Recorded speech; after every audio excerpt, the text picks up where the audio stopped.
Have you ever walked into a room and felt eyes tearing you apart before you could even open your mouth? Not a word spoken. Not a gesture made yet. Judgment already written across their faces. For black folk, that memory is more than familiar. It is a wound carried in silence. A wound that stretches from cotton fields to courtrooms, from bus stations to boardrooms.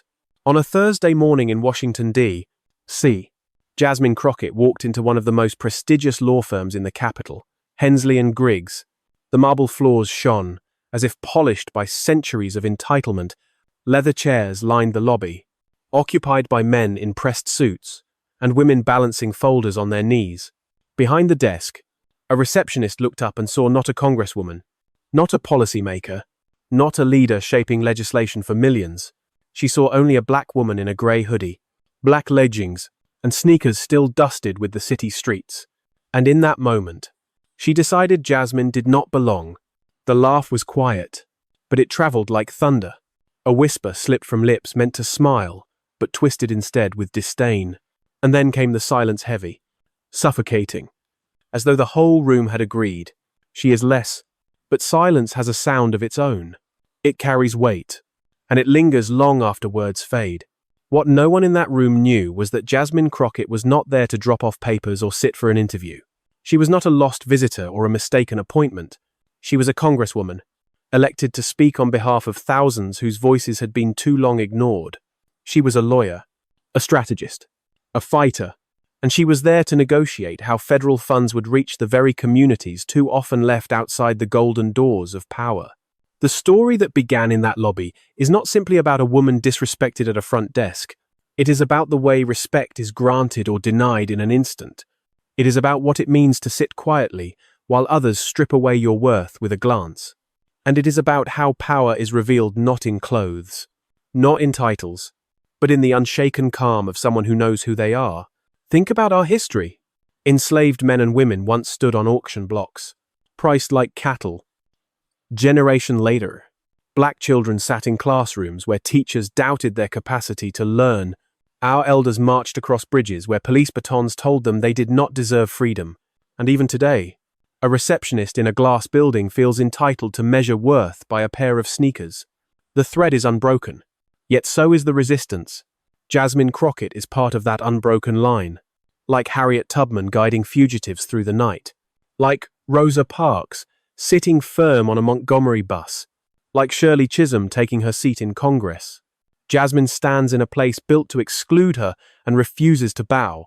She is proof that dignity does not need validation. She is the living reminder that respect denied at the door will be reclaimed in the boardroom. So stay with us, because this is not just another story about Washington. This is the future our ancestors dreamed of, the promise they bled for, the voice they prayed would one day rise without fear. It is the moment a black woman walks into power without announcement, without armor, and still commands silence.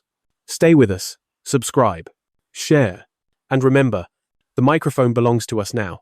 And this time, when Jasmine Crockett speaks, the whole room listens. Washington D.C. has always been a city of contradictions. On the surface, it gleams like a temple to democracy. White marble domes pierce the sky. Statues of presidents stand tall, and inscriptions carved in stone speak of freedom, justice, and equality. But beneath that polished veneer lies another truth. The city was built by enslaved hands, and the very halls that proclaim liberty were once closed to the people who labored without it. Step into its grand avenues, and you will see men and women in tailored suits moving with confidence, clutching briefcases, glancing at watches, talking into phones. They look like they belong. But take one street over, into the overlooked neighborhoods where families still struggle to pay rent, where public schools crumble, and where opportunity is rationed out like bread. And you will see the other Washington. It is a place where the promises etched in marble have not yet been delivered. It was into this city of divided truths that Jasmine Crockett walked on a Thursday morning. She was not dressed for theater. No blazer, not pearls, no carefully polished image to announce her worth. She wore a grey hoodie, black leggings, and trainers with a trace of dust from the sidewalk.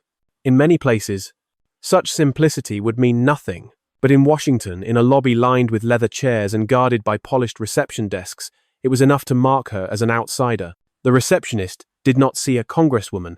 She did not see a lawyer, a policymaker, a woman trusted with the voices of thousands. She saw only what her prejudice allowed her to see. A black woman, casually dressed, someone who could be dismissed with a smirk. And so the laugh slipped out, quick and cutting, filling the lobby with a silence that said more than words ever could. To understand why that moment matters, we must step back, because what happened in that marble lobby was not new. It was the echo of centuries of dismissal.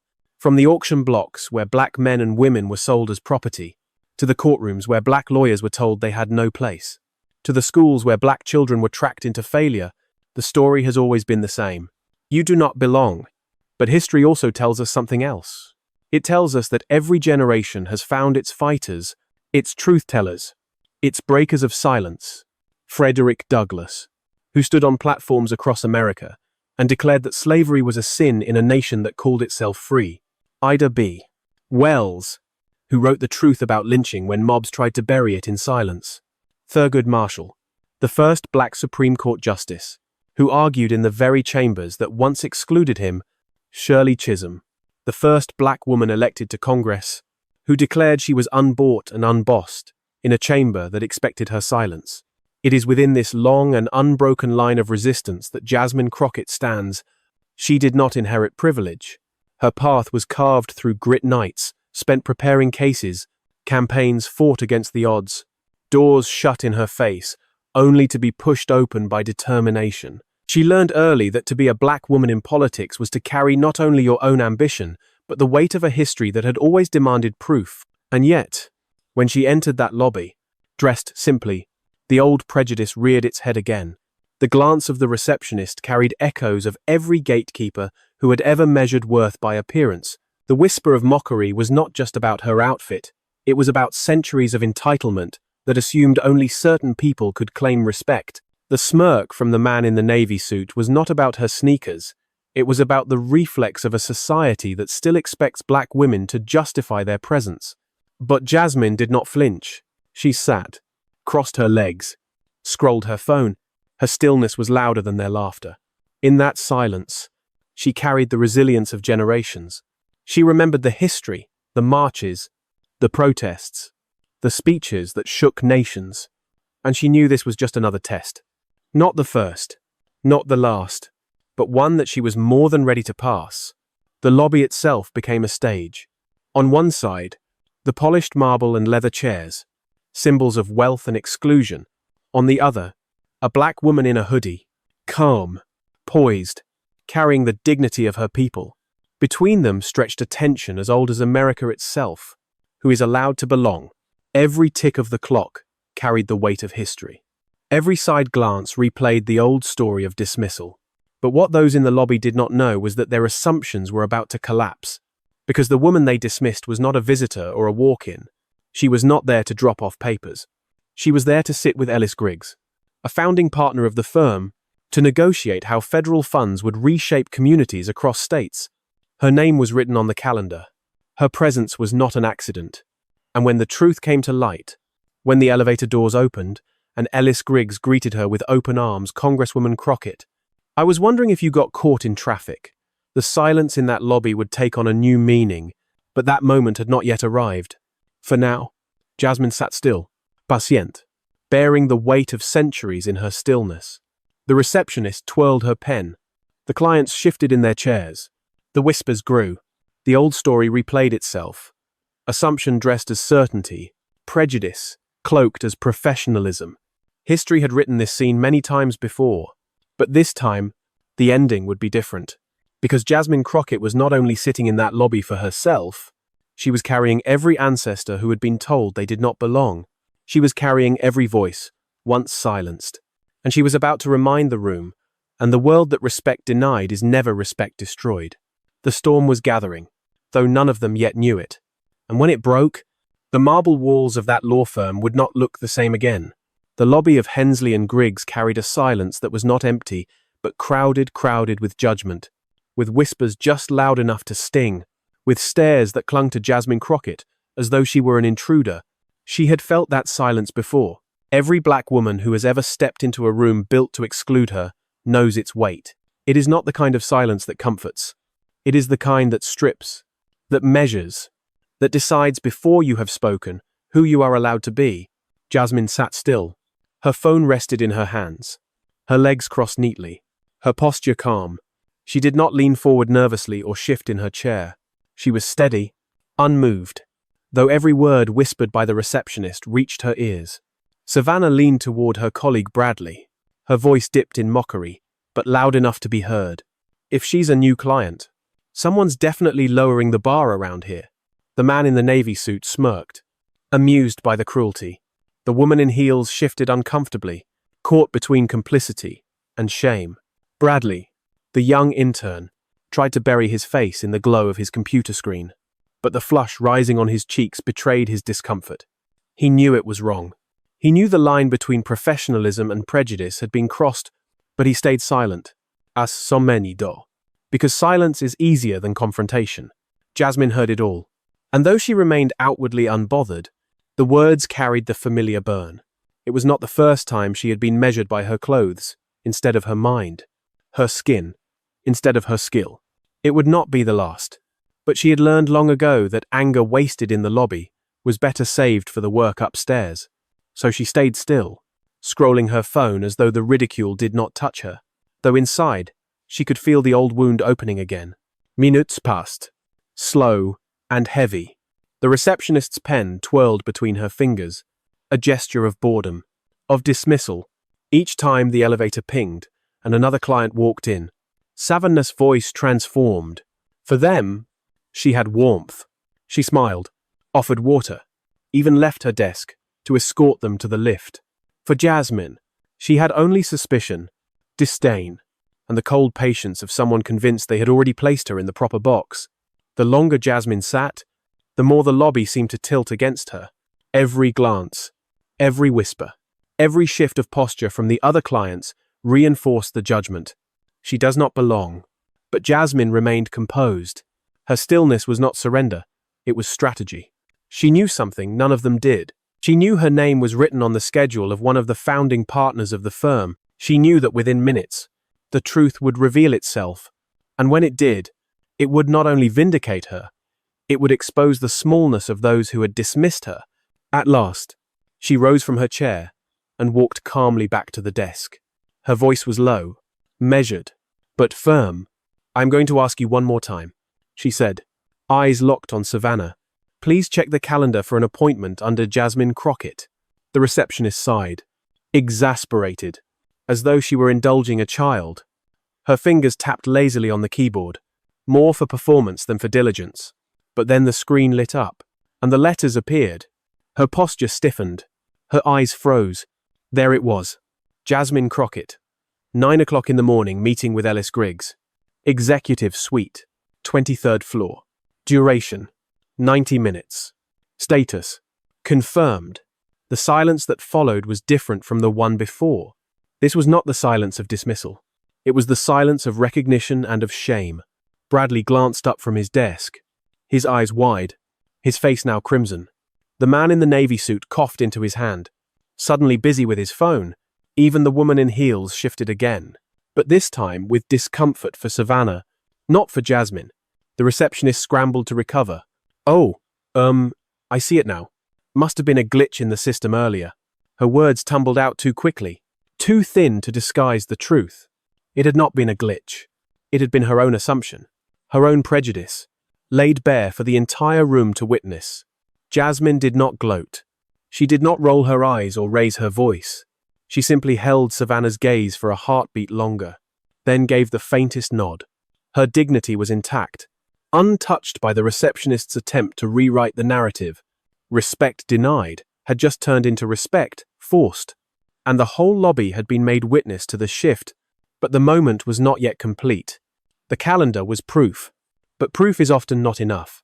What the room needed was confirmation from authority, the kind that could not be dismissed. And that confirmation was only seconds away, because even as Savannah stumbled over her excuses, the sound of the elevator pinged once more. The doors opened with their quiet mechanical sigh, and out stepped Ellis Griggs himself, tall, silver-haired, his presence filling the space before he even spoke. His eyes swept the lobby, searching, and then they lit up. "Congresswoman Crockett," he called, his voice warm, carrying across the marble. "I was wondering if you got caught in traffic." The words cut through the air like a blade. Every assumption, every smirk, every whisper in that lobby shattered at once. Savannah's mouth fell open, but new words emerged. Bradley looked as though he had been holding his breath for 10 minutes. And Jasmine, calm as ever, stepped forward with a soft smile. "Sorry for the wait," she replied smoothly. "I had a little confusion at check-in." And with that, she walked past the desk, past the leather chairs, past every stare that had judged her, and into the elevator beside Ellis Griggs. The doors closed with a quiet thump, leaving the lobby heavy with a silence that no one dared break. The beginning of her meeting lay ahead, but the real story, the lesson that Lobby would carry long after she left, had already begun. The elevator rose smoothly, carrying Jasmine Crockett and Ellis Griggs upward, away from the heavy silence of the lobby. Each passing floor felt like a shedding of weight. By the time the doors opened on the 23rd floor, the atmosphere was entirely different. The space here gleamed with glass walls, long conference tables, and assistants bustling about with notepads and trays of water. This was the heart of the law firm, not the stage of petty judgment downstairs, but the engine room where power was negotiated. Ellis greeted her again warmly. "Congresswoman, I am grateful you made time for us this morning," he said, gesturing her into the expansive conference room. The other partners were already seated, their pens poised, their expressions carefully neutral. A few junior associates lingered at the edges, invited to observe but not to speak. They were curious, their eyes following Jasmine as though they knew instinctively this meeting would not be ordinary. Jasmine took her seat without fuss. She did not apologize for her attire, nor did she attempt to explain it. Her presence, her composure, her steady gaze. These were her armor. The hoodie and trainers mattered not at all when the force of her intellect began to unfold. The agenda displayed on the massive flat screen was clear: Community Infrastructure Grant Expansion Proposal. Quarter 3 Review. This was no ceremonial chat. Billions of dollars in federal funds were at stake. Money that could revitalize crumbling schools, expand transport lines in neglected districts, and restore dignity to communities left behind. It was technical work, but behind every line of text lay lives, families, entire neighborhoods waiting for opportunity. When Jasmine spoke, the room shifted. Her voice was steady, but carried an undeniable weight. She broke down the proposal with clarity, moving from cost efficiency to legal loopholes, flagging blind spots that even senior partners had overlooked. She did not raise her tone. Yet one by one, side conversations died out. Even those who prided themselves on commanding meetings found themselves leaning in, pen still in hand. Suddenly, students in her classroom. One partner attempted to interrupt, eager to reassert control. "Congresswoman, with respect, the cost projections you're referencing are not fully accurate." Jasmine turned her gaze to him, calm but unyielding. "Sir, the projections I cite come directly from the Department of Transportation's latest audit, dated last quarter. If we are already working with outdated figures, then we are not only misinformed, we are misleading the public who depend on these funds." The partner's words dried in his throat. He leaned back in his chair, chastened, not by aggression but by precision. The younger associates exchanged quick glances. They had just witnessed what true authority looked like. Ellis Griggs observed quietly from his seat at the head of the table.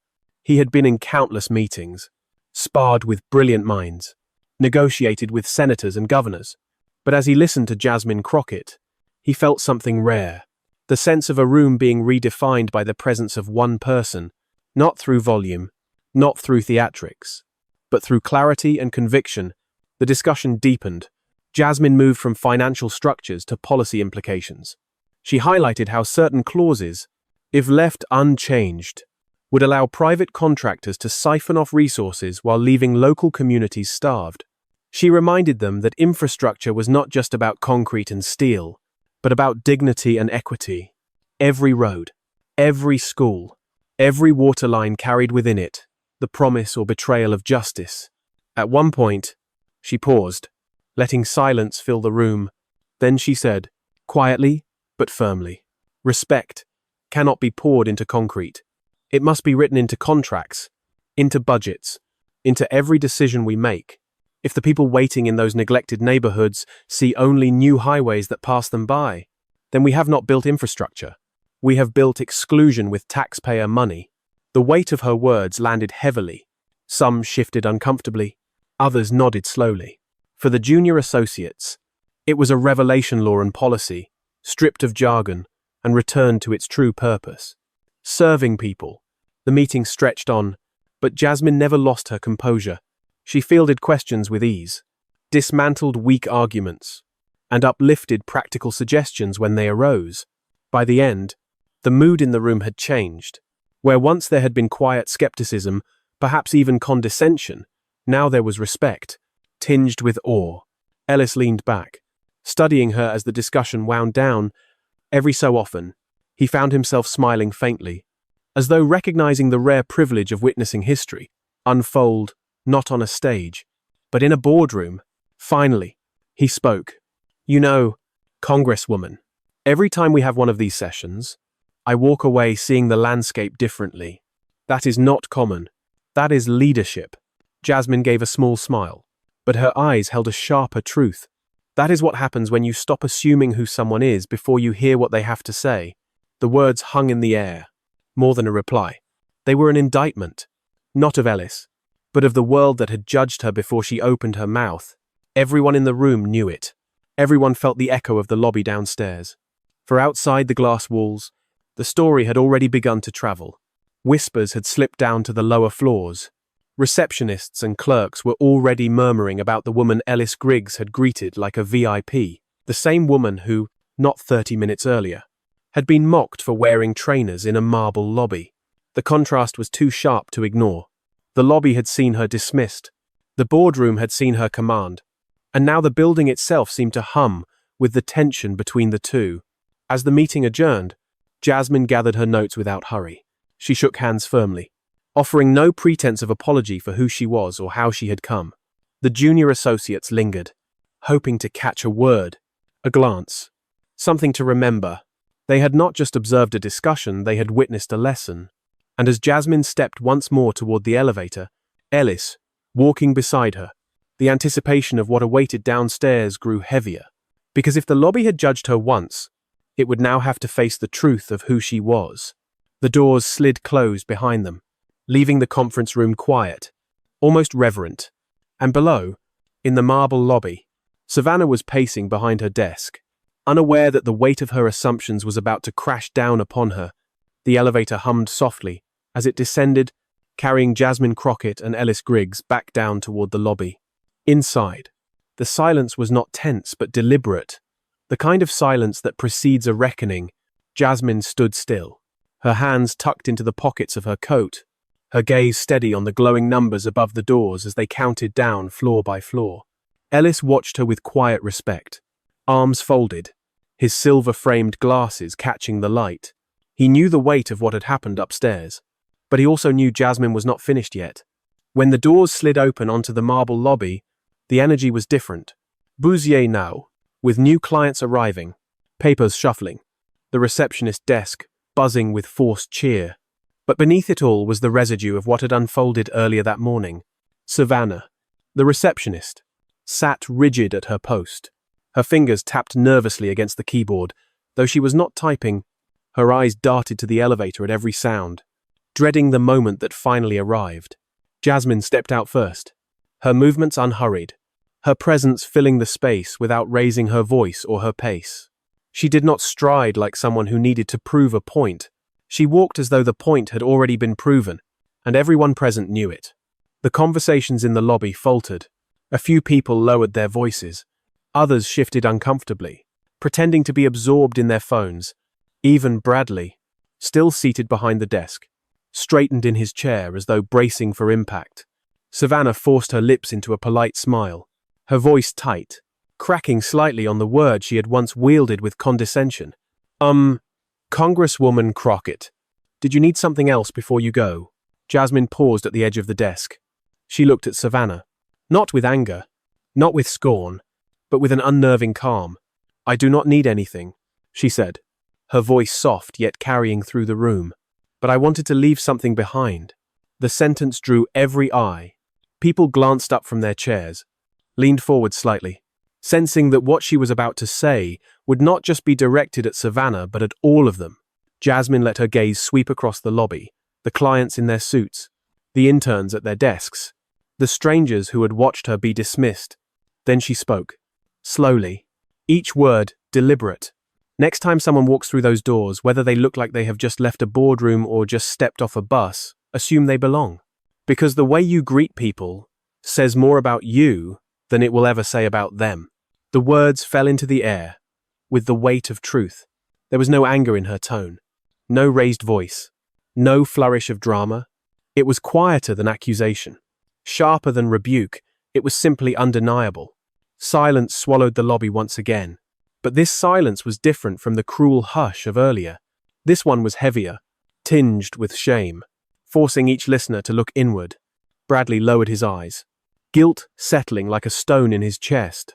The man in the navy suit, who had once smirked at her humiliation, shifted uncomfortably and cleared his throat.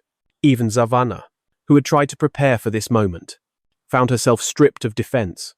Her mouth opened as if to apologize, but no words came. Jasmine did not linger. She did not wait for applause or for apologies. She simply turned, her braids catching the light, and walked slowly toward the glass doors. Her presence alone carried more force than any confrontation could. Every step she took out of that lobby deepened the imprint she had left behind. Ellis followed a few paces behind, his expression unreadable, but his admiration clear. For him, the message was not only for Savannah or for the firm. It was a reminder of the quiet revolutions carried out in everyday spaces, not with speeches in Congress, but with dignity in a lobby. The doors closed behind them with a faint thud, and the lobby seemed to exhale all at once. It was as though the very air had changed, the marble walls holding the echo of her words long after she had gone. Savannah sat frozen at her desk, her hands flat on the counter, her throat tight. She wanted to defend herself, to claim she had been doing her job, to insist she had not meant it the way it sounded. But none of those words would hold, not after the way the entire lobby had heard her earlier contempt, not after seeing Jasmine Crockett greeted upstairs like a leader and downstairs like an inconvenience. Bradley broke the silence, his voice low but firm. "You didn't know who she was," he murmured, still looking at his screen. "But you didn't have to treat her like that." The sentence cut deeper than Jasmine's had, because it came not from power, but from the quiet honesty of someone who had watched it all unfold.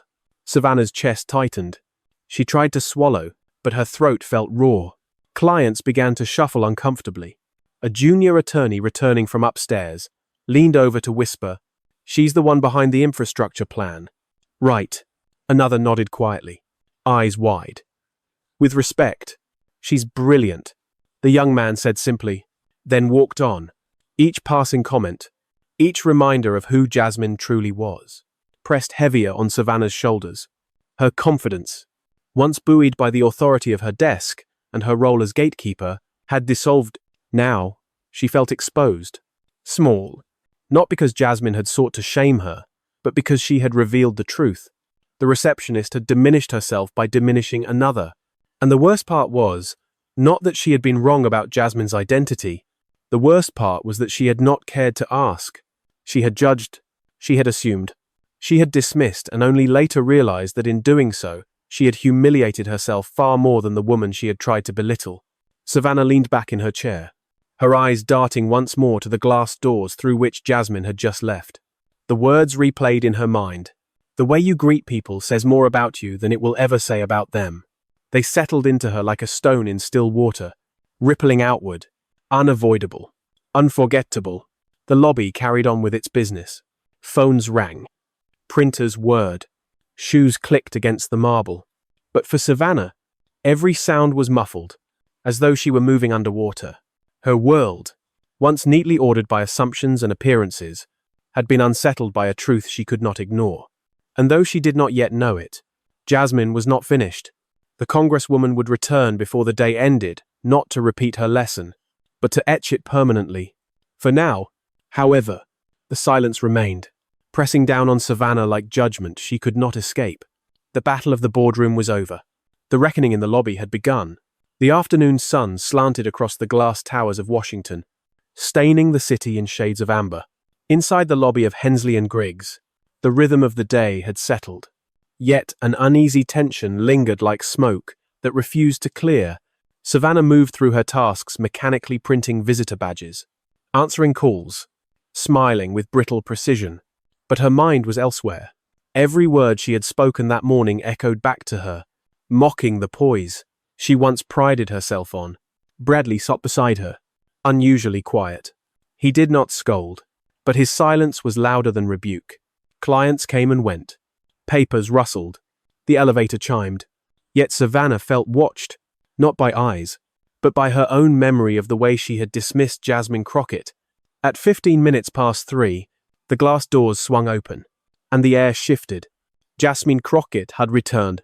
This time, she was not alone. A woman in a navy skirt suit walked at her side, heels striking the marble with deliberate rhythm. They spoke softly, their posture calm but purposeful. This was no accident. This was intentional. Jasmine looked transformed. Gone was the grey hoodie and trainers. A long black coat flowed over a fitted dress, her braids tied into a neat bun. No jewelry, no embellishment, only presence. She did not dress to impress. She dressed to remind the room that she could command respect in any form. Savannah's throat tightened. She sat up straighter, fumbling for words. Congresswoman Crockett. Aye. But Jasmine did not slow. She stopped at the desk, reached into her coat, and handed Bradley a sealed envelope. Please give this to Mr. Griggs, she said evenly.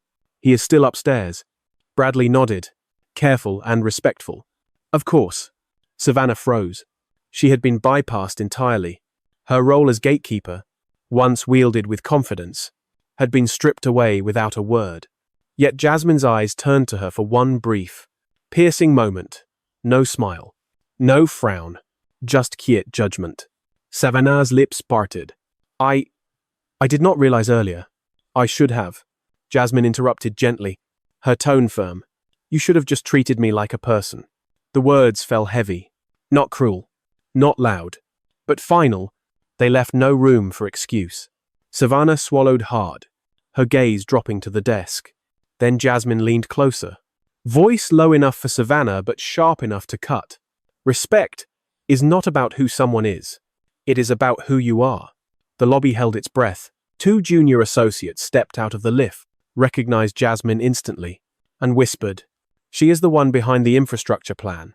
Another added, "She is brilliant." Their awe was plain, their words echoing louder than any scolding. Bradley placed the envelope neatly on his desk. He glanced at Savannah once, his expression calm, but knowing. She did not come back to make a scene. He murmured, "She came back to make sure you remembered." Jasmine turned toward the doors. Her coat swept behind her, her stride unhurried. She did not look back, did not wait for apologies. She had said enough. Sunlight poured through the glass as she stepped outside, the woman in navy close behind. And with that, she was gone again. But the silence she left behind was not empty. It pressed down like judgment. The marble gleamed. The phones rang. But nothing felt ordinary anymore. Savannah sat rigid, her hands trembling. For the first time all day, she felt small. Not because Jasmine had diminished her, but because she had diminished herself. That evening, when Savannah drove home, the city blurred past her. She arrived at her apartment without remembering the streets. She did not pour a drink or turn on the television. She opened her laptop. Her fingers hesitated before typing. Jasmine Crockett. The search results exploded across the screen. Articles, interviews, photographs, headlines about legislation, clips of fiery speeches. One story made Savannah stop. The congresswoman who slept in her office to stay close to her work. She clicked, reading about long nights on a narrow couch, mornings, diving into hearings, relentless energy, not for image but for service. Another article showed her at a town hall, holding her ground against skeptical voices. The caption read, "She shows up, even when the room doubts her." Savannah stared at the screen, her chest tight. This was the woman she had mocked, the woman she had treated like an inconvenience, not because she lacked merit, But because Savannah had not cared enough to ask who she was, it was not just embarrassment anymore. It was shame. Jasmine had not needed to shout, had not demanded an apology. She had stood in her own truth, and in doing so, had revealed Savannah's failure. Savannah closed the laptop slowly, her reflection staring back in the dark screen. She saw a woman who had prided herself on professionalism, on control, on judging who belonged. But professionalism without empathy was nothing more than arrogance in disguise. She had not simply been rude. She had betrayed the simplest expectation to treat another human being with dignity. The city lights blinked outside her window. Savannah sat still, the words echoing in her mind. Respect is not about who someone is. It is about who you are. They were no longer Jasmine's words alone. They had become a mirror, showing Savannah the gap between the woman she believed herself to be and the woman she had revealed that morning. For the first time in years, she wondered if her true work was not greeting clients, scheduling meetings, or projecting efficiency. Perhaps it was something more difficult. Perhaps it was learning to see, truly see, every person who walked through those glass doors. Not the clothes, not the posture, not the assumptions, the person. And as she sat in the quiet of her apartment, Savannah knew one thing with certainty. Jasmine Crockett had left the lobby hours ago, but the lesson had followed her home. The next morning, the marble lobby of Hensley & Griggs gleamed in the pale light of dawn. It was quieter than usual, the hum of the city still waking, the rush of clients not yet begun. But Savannah was already there. She had arrived early, long before her shift truly demanded, driven not by duty, but by the heavy memory of yesterday. She moved with unusual precision. The counter had been wiped twice, the visitor log arranged neatly, the pens aligned in a straight line as though order might calm the turmoil inside her. She checked the calendar 3 times, scanning each entry until the names etched themselves into her memory. For the first time, she was not merely guarding the desk. She was preparing to meet people, not appointments. Bradley noticed the difference. He arrived a few minutes after 7, bleary-eyed, coffee in hand, and froze at the sight of her already seated, posture sharp, screen open. "You beat me here," he murmured. Savannah forced a small smile. "Just wanted to be ready." The words were simple, but in her chest, they felt like a vow. By 8 o'clock, the lobby stirred to life. Shoes clicked against the marble, the low buzz of voices filled the air. And the receptionist desk once again became the crossing point for ambition, anxiety, and expectation. Savannah sat straighter than ever, eyes meeting each visitor's with genuine intent. A woman in a simple coat walked in first, her hair tied back loosely, carrying a folder under her arm. She looked uncertain, as though she feared being in the wrong place. Savannah smiled warmly. "Good morning. How may I help you?" The woman hesitated, then explained she was here to deliver documents for one of the partners. Savannah listened fully, not rushing, not assuming, and took the folder carefully. "Thank you," she said sincerely. "I will make sure these reach the right office." The woman's shoulders eased, her gratitude plain. It was a small exchange, unnoticed by most. But for Savannah, it was a quiet victory, proof that change was possible even in the smallest gestures. Not long after, a middle-aged man in worn jeans stepped into the lobby. He looked out of place among the polished shoes and tailored suits. His jacket was faded, his hands calloused, and he held a battered file folder. Savannah's heart tightened. Yesterday, she might have bristled, assuming he did not belong. Today, she stood before the moment like a test. She smiled gently. "Good morning, sire. Welcome to Hensley & Griggs. How can I help you today?" The man blinked, almost surprised by her warmth. I am supposed to meet someone in litigation. They told me to bring these papers." "Of course," Savannah replied without hesitation. "May I have your name? I will check the schedule." Her voice was steady, respectful, offering him the same dignity she would give a senator. As she typed, she caught Bradley watching her from the corner of his eye. He did not speak, but his faint smile was enough. Savannah handed the man a visitor badge, explaining where to wait. He nodded gratefully and moved toward the chairs. For Savannah, the exchange burned brighter than shame. It felt like redemption. By mid-morning, the lobby was alive, with its usual rhythm, lawyers rushing, phones ringing, interns carrying folders like burdens. Yet something in the air had shifted.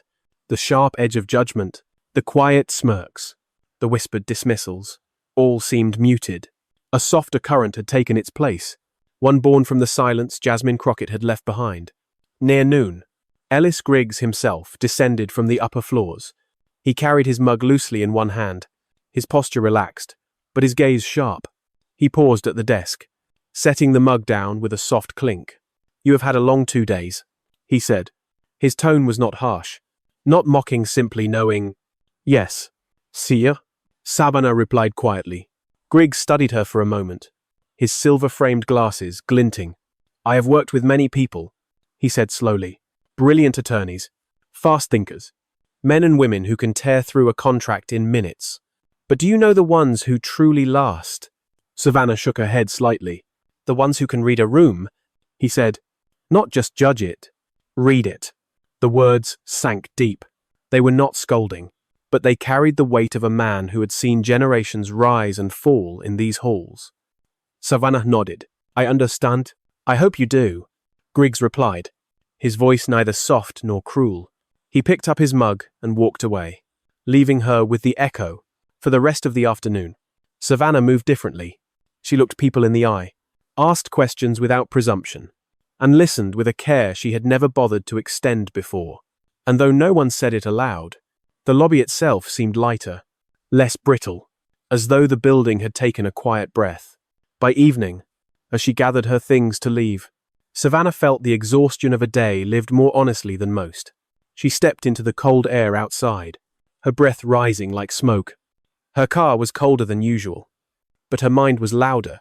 She thought of Jasmine Crockett, not the Congresswoman with headlines and speeches, but the woman who had walked into the lobby in a hoodie and sneakers, calm, steady, unyielding. She thought of the silence that had followed her, the words that still rang. Respect is not about who someone is. It is about who you are. And she realized something. Jasmine's legacy was not only in legislation or funding proposals. It was not just in speeches that stirred applause. It was in the quiet lessons she left behind, in lobbies and waiting rooms, in the hearts of people who thought they knew how the world worked until she walked through their door. Savannah pulled out of the parking lot slowly, headlights cutting through the dusk. She did not know what tomorrow would bring, but she knew this. She would not forget, because change does not always begin in grand gestures. Sometimes it begins in silence, in the pause, before a greeting, in the choice to see someone as human. And sometimes the greatest legacy is not written in law books or marble halls, but in the way we choose to treat the stranger standing right in front of us. The story of that Thursday morning did not end in the lobby of Hensley and Griggs. It lingered, carried quietly in the minds of everyone who had witnessed it. The receptionist who laughed too loudly, the clients who smirked and whispered, the intern who chose silence instead of courage, the paralegal who froze in recognition but retreated into the hallway, even the man in the navy suit who had hidden behind his phone. None of them would forget the moment when the marble floor fell into silence, not because of raised voices or public humiliation, but because dignity had entered the room unannounced. Jasmine Crockett had walked into that building wearing sneakers and a hoodie, carrying nothing more than her poise and her conviction. And yet, within minutes, the balance of the room had shifted, not by force, not by title, but by presence. She had reminded them, without needing to declare it, that respect is not something conferred by appearances. It is something owed to every human being, no matter how they enter a room. For Savannah, the lesson was the sharpest. She had been the gatekeeper, the voice of welcome or dismissal for every person who crossed that lobby. Her words had carried weight, not because of authority, but because of tone, and tone had revealed her true measure. When she spoke with scorn, she exposed her own arrogance. When she finally spoke with humility, she uncovered her humanity. The transformation did not happen in a sweeping moment of redemption, but in quiet choices made the next day, arriving early, preparing carefully, greeting strangers without assumption. Change often begins this way, not with grand speeches or dramatic reversals, but with small corrections repeated until they form new habits. A smile offered where once there was indifference, a question asked where once there was judgment, a pause before speaking, long enough to remember that behind every outfit, every accent, every uncertain glance, there is a person who carries their own story. And yet, the lesson was not Savannah's alone. Everyone in that lobby had seen how quickly perception crumbles when truth walks through the door. They had felt the discomfort of their silence, the sting of their complicity. They had watched a woman they underestimated take her rightful place at the head of a conference table, shaping legislation that would ripple across communities far beyond those marble walls. They had learned, in real time, that power does not always announce itself in pressed suits and polished heels. Sometimes it comes quietly, in trainers dusted from the pavement, in a calm voice that refuses to bend. This is the deeper legacy of Jasmine Crockett. Not only the bills debated in Congress or the policies shaped behind closed doors, but the way she forces people to confront their own reflexes, their assumptions, their prejudices, their instant calculations of worth. She embodies a truth too often forgotten. That character still counts. Titles rise and fall. Parties shift. Headlines fade. But the mark we leave on others is written in how we treat them when no one is watching. For the African American elders who watch her journey, there is a resonance deeper still. They know the weight of being judged by appearance, by accent, by skin. They recognize the quiet dignity of walking into a room where eyes cut sharp, and yet carrying oneself without apology. Jasmine's story is not just hers. It belongs to generations who endured closed doors and cold receptions, and who still found ways to leave behind something stronger than bitterness. The insistence on respect. The conclusion is not complicated. It does not need to be dressed in legal language or political rhetoric. It is simple, human, and timeless. Respect does not depend on status. Respect is a reflection of self. Every greeting, every glance, every tone of voice is a mirror. And the question is not what it reveals about the stranger before you. The question is what it reveals about you. As the evening closed on that Thursday, Savannah carried this truth home, restless and unsettled. But the next morning, she chose to do better. And that choice, small as it seemed, was the true victory. Because if change can begin at a receptionist's desk, it can ripple outward, touching every corner of a building, a community, a city. Jasmine Crockett did not need to raise her voice, because her presence carried weight enough. She did not need revenge, because the silence left behind was louder than any rebuke. She did not need validation, because she already knew who she was. And that, in the end, is the legacy worth remembering. Not the embarrassment of one morning, but the transformation it sparked. Not the silence of a lobby, but the clarity that followed. Not the titles written on doors, but the truth written on hearts. So let us carry this reminder with us. The next time someone walks through our doors, whether dressed for the boardroom or dressed for the bus stop, we must choose who we are in that moment. We can dismiss, we can assume, or we can respect, because respect is not about them, it is about us. And in the end, that choice is the only legacy that truly counts.